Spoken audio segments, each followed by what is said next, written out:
Happy Tuesday. I am so glad that you're here. Today, it's December 22nd, it's Tuesday, December 20th. So we have 5 days before Christmas. Christmas parties have ramped up. Christmas celebrations with our family have probably ramped up. And today I want to talk about a topic that is kind of like the uncle in, or the crazy uncle that people don't really talk about. Family relationships, conflicts with relationships in general. They are nothing new. Adam and Eve started, they had conflict with each other when Eve gave the apple to, or the fruit to Adam, and then Adam blamed Eve for giving it to him, and they both ate it and they both sinned, but yet they both blamed each other for it. Then we had their kids, Cain and Abel. Cain decided to kill Abel and then lie about it. And then I was reading with my Bible study group and I realized that Cain's ancestors, I don't remember if it was his actual sons or if it was, like grandsons or great grandsons or whatever, but down that lineage, they also killed, or one of those people killed one of their family members. So conflict is nothing new. Conflict happens because we live in a sinful world. So today I wanted to just give you a little bit of encouragement as you're heading into the holidays, as you're heading into Christmas parties and holiday gatherings with your family, with your friends, with whoever. And I just wanted to encourage you with this. We are Christ followers. As Christ followers, we are far from perfect. The only thing that sets us apart from people who don't know Christ is that we know that we need him and that we can go to him and that he will help us. So sometimes, or a lot of times when there's conflict, people will talk to other people about it.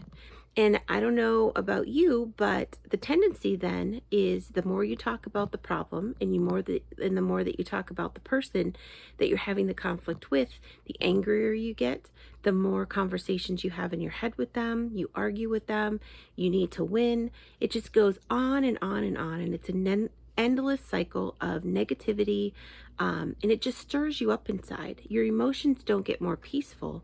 You get more conflicted and more angry and more hurt, and it just feeds the fire, it feeds the fuel. That is something that the enemy wants. There is a different solution though. When we take it to God, still have the same issues, still have the same feelings, still have the same emotions, pour our anger out to God, pour our hurt out to God, pour our emotions and our feelings and whatever we're feeling out to God. He takes all of those feelings and all of those emotions, and when we trust him and we sit with them and we sit with him, something happens on the inside. We become more peaceful.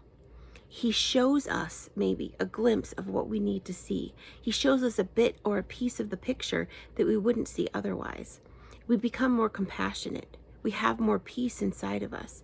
We ask for forgiveness. We ask him to show us the people that we're in conflict with through his eyes, and it changes the dynamic. Instead of being angry and upset and hurt every time you see that person, you have compassion, you have peace. It might not fix the problem, but when you take it to the one who knows the answer and he knows the solution, it gets the fixing started.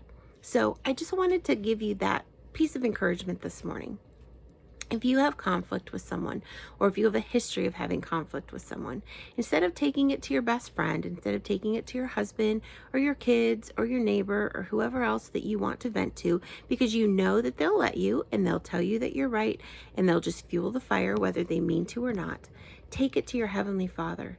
He cares. He listens. He wants to hear every single feeling, every single emotion that you have, and then just watch. He'll change your perspective. He'll help you see, even if you're right and the other person was wrong and you're right to be justified or you're justified to be hurt, he can still find the solution, show you the solution, and you'll be done with the encounter with God, feeling more peaceful and more ready to have a Christ-loving relationship or a Christ-loving interaction with that person than you would otherwise. So that's my piece of encouragement today. If you liked this video, please hit the like button. If you would subscribe, I'd be so grateful. And please share it with your friends so we could have more subscribers and more views. I just want to say Merry Christmas. Have a wonderful, wonderful Christmas celebration this weekend. I hope that you'll be able to go to a Christmas Eve service. That also is another one of our favorite traditions.